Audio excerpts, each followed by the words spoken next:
Salam Media Sriwijaya. Gebrakan hebat dilakukan Pej Bupati Muba Dr. Andes Apriyadi bersama Forkopimda Muba serta SKK Migas Sumbaksel untuk mengatasi persoalan sumur minyak ilegal dan illegal refinery atau tempat mengelola minyak ilegal di Kabupaten Muba.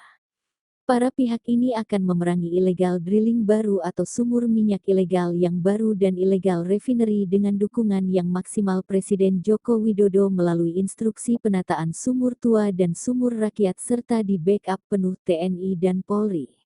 Ini persoalan klasik yang selama ini sulit dituntaskan, dengan dukungan penuh SKK Migas serta TNI Polri dan Forkopimda kali ini, saya berkeyakinan persoalan ini akan tuntas, tegas Pej Bupati Apriyadi saat rapat koordinasi bersama SKK Migas di kantor SKK Migas Perwakilan Sumbaksel, Selasa tanggal 12 Juli tahun 2022. Untuk pengolahan minyak ilegal oleh warga atau illegal refinery dengan tegas dihentikan karena inilah yang selama ini merusak lingkungan serta tak jarang menimbulkan korban jiwa, ungkapnya.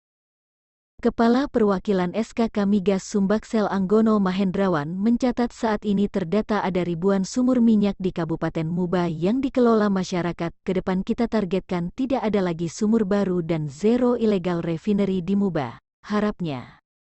Lanjutnya, dengan kolaborasi berbagai pihak serta dengan tegas instruksi Presiden Joko Widodo tentu lingkungan dapat tertata baik serta dampaknya dapat dirasakan langsung oleh masyarakat Muba.